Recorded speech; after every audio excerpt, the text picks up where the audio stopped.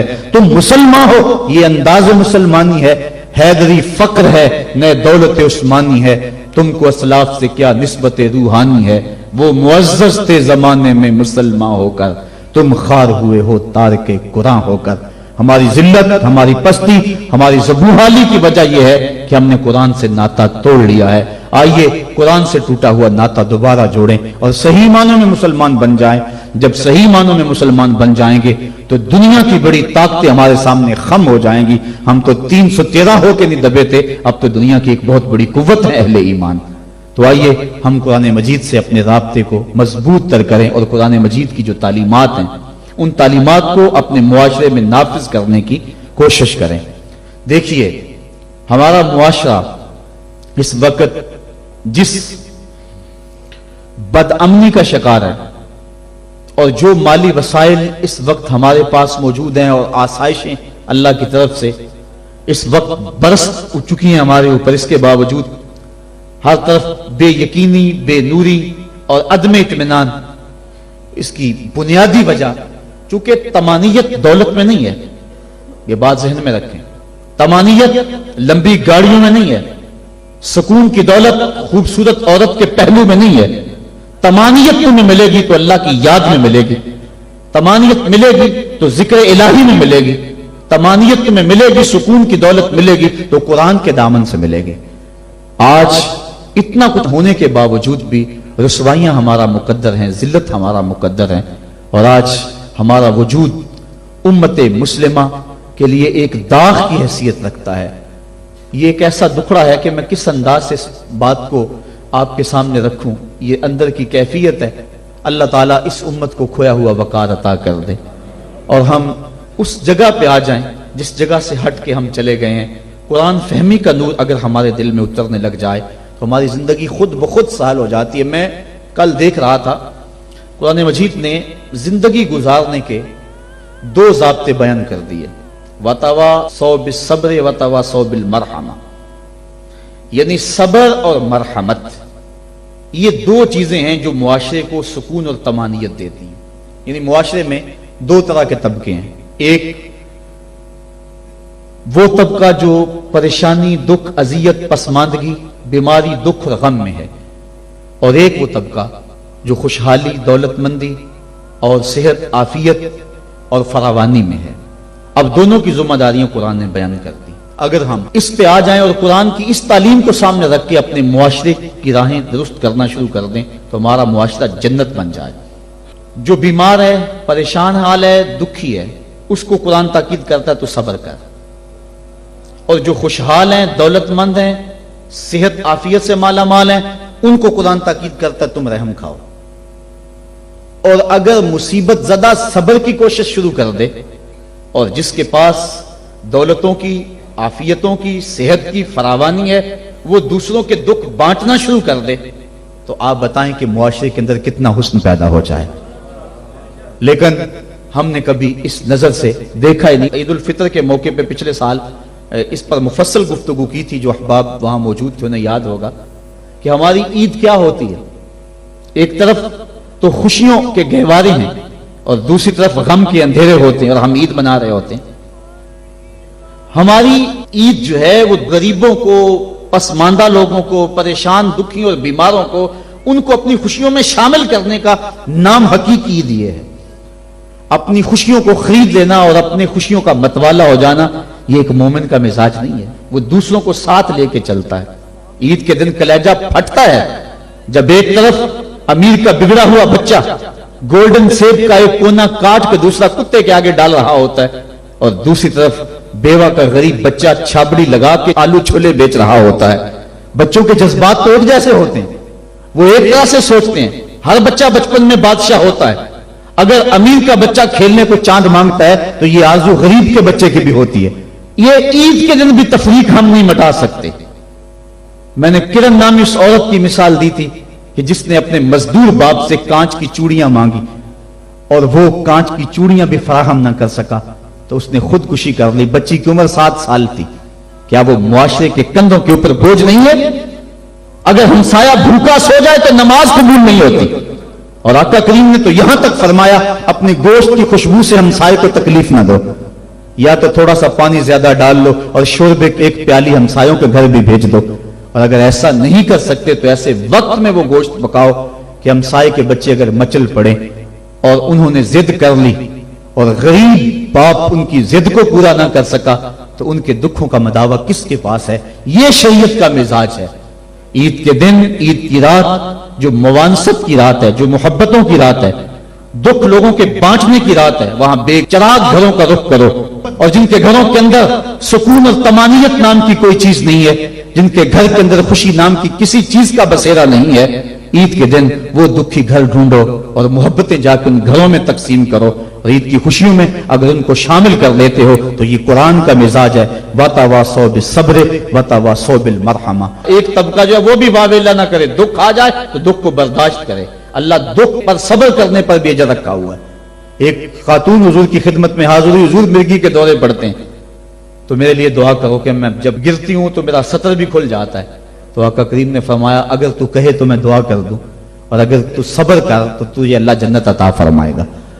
اس نے عرض کی حضور مجھے جنت والا سودا قبول ہے، مجھے یہ مرگی کے دورے پڑتے رہیں لیکن صبر کروں گی جنت مجھے مل جائے. لیکن اتنا ہے کہ عورت ذات جب گرتی ہوں تو پردہ کھل جاتا ہے. یہ آرزو ہے کہ پردہ سطر نہ کھلے. فرمایا ہاں سطر نہیں کھلے گا لیکن مرگی کے دورے بدستور موجود رہیں گے. آقا کریم نے اس کو جنت کی بشارت دی. یہ تھے وہ لوگ جن کا اللہ پہ یقین تھا. جنت کے وعدے پہ اطمینان ہے اور جنت کے وعدے پر اپنی بیماری کو قبول کر رہے ہیں. ہم تھوڑا سا دکھ جھیلتے ہیں تو واویلا مچا دیتے ہیں. قرآن نے دونوں کو جو ہے وہ آئینہ دکھایا اور رستہ بتلایا کہ جو محروم طبقے ہیں، غریب طبقے ہیں، دکھی طبقے ہیں، وہ صبر کا دامن نہ چھوڑے، وہ اپنی غربت کو تماشا نہ بنائیں. اور دوسری طرف جن کو دولت کی فراوانی دی گئی ہے، جن کو صحت و عافیت دی گئی ہے، وہ اپنے عافیت قدوں میں بیٹھ کے عید کی خوشیاں نہ منائیں بلکہ وہ ان لوگوں تک پہنچے جو دکھی ہیں، جن کے گھروں کے چراغ بجھے ہوئے ہیں، جن کے گھر کے اندر روشنی نام کی چیز کوئی نہیں، جس کے گھر کے اندر سے ضیائیں اور خوشیاں روٹھ گئی ہیں، وہ ان کی خوشیاں ان کے گھر کی دہلیز تک پہنچانے کی کوشش کریں. عرش کا رب بڑا مہربان ہوگا، ان کے اوپر اپنی چھم چھم رحمتوں کا نزول فرمائے گا. آئیے ہم عید کے روز اس عزم کا اعادہ کر کے دکھی اور مصیبت زدہ اپنے غریب رشتہ داروں کو اور اپنے معاشرے میں، اپنی گلی اور اپنے محلے میں جو دکھی لوگ ہیں ان کی اعانت کے لیے میدان میں نکلیں. یقیناً یہ بہت بڑی نیکی ہے. میں حضرت سید عائشہ صدیقہ رضی اللہ تعالی عنہا کے حوالے سے وہ روایت عرض کیا کرتا ہوں. ایک دن محبوب خدا کا در رحمت جوش میں آ گیا. فرمایا عائشہ جو مانگنا ہے مانگ لو. عرض کی حضور اگر اجازت ہو تو میں اپنے باپ سے مشورہ کر لوں. کہا جاؤ کر لو. سیدنا صدیق اکبر کی خدمت میں حاضر ہوئی اور کہا حضور کا در رحمت جوش میں. اور آقا فرمایا عائشہ جو مانگنا ہے مانگ لو، مجھے بتایا جائے میں حضور سے کیا مانگوں، آپ انتخاب فرمائیں. حضرت ابو بکر صدیق رضی اللہ تعالیٰ عنہ نے فرمایا کہ حضور سے کہنا کہ معراج کی رات قربت خاص میں اللہ نے آپ سے جو خاص باتیں کی تھی ان میں سے ایک بات بتا دیں. یہ میری ڈیمانڈ ہے، یہی میری چاہت ہے، آج یہ میں آپ سے طلب کرنا چاہتی ہوں. حضرت ام المومنین حاضر ہوئی.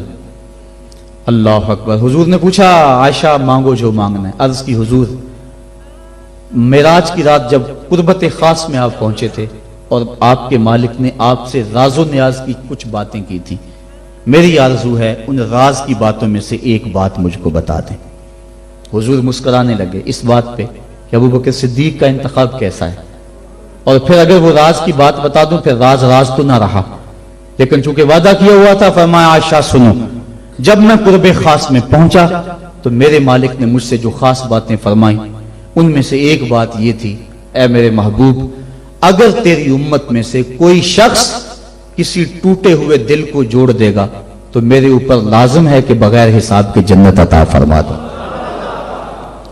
تو حضرت عائشہ صدیقہ رضی اللہ تعالیٰ عنہ بہت خوش ہوئی. حضرت صدیق اکبر نے بتایا ہوا تھا کہ جو حضور کہیں وہ مجھے ضرور بتانا ہے. حاضر ہوئی اور آ کے کہا آپ رونے لگے. کہا بات رونے والی تو نہیں ہے، بات تو خوش ہونے والی ہے. بسا اوقات کسی کا دل ہم جوڑ دیتے ہیں، کوئی کسی کو قرضہ دے دیا، دکھی کے کام آگے، کسی بھوکے کو کھانا کھلا دیا، یہ تو کام بن گیا، جنت کے راستے آسان ہوئے۔ کہا میں اس کو دوسرے پہلو سے دیکھ رہا ہوں، تصویر کا دوسرا رخ دیکھ رہا ہوں، میں اس کو ذرا معکوس دیکھ رہا ہوں۔ اگر کوئی کسی کا ٹوٹا ہوا دل جوڑ دے تو بغیر حساب کے اللہ کے اوپر واجب ہے کہ وہ جنت میں بھیجے گا، تو اگر کوئی کسی کا دل توڑ بیٹھے تو ہم دیکھیں کہ ہم اپنے عمل سے، اپنے رویے سے کسی کا دل تو نہیں توڑتے۔ ہم عید کی نمائش اس انداز سے تو نہیں کرتے کہ غریب کو اس کا دکھ زیادہ لگنے لگ جاتا ہے۔ وہ کسی مفکر نے کہا تھا نا کہ آپ اپنی آسائش نہ چھوڑیں، نماز چھوڑ دیں تو غریبوں کے دکھ ختم ہو جائیں، لیکن ہم نے کبھی اس نقطہ نظر سے نہیں سوچا۔ آئیے ہم معاشرے کی اس اونچ نیچ کو ختم کرنے کے لیے عملی طور پہ کوشش کریں۔ یہ ایک اہم پیغام تھا، میں آپ تک پہنچانا چاہتا تھا۔ اس پیغام کو لے لیں، پلے باندھ لیں اور اس کو گلی گلی پہنچانے کی کوشش کریں اور معاشرے کے دکھ بانٹیں، یہی بہت بڑی نیکی ہے۔ اللہ مجھے آپ کو توفیق عمل عطا فرمائے کہ ہم اللہ کے بتائے ہوئے دین کے مطابق اور قرآن کے بتائے ہوئے راستے کے مطابق زندگی گزاریں۔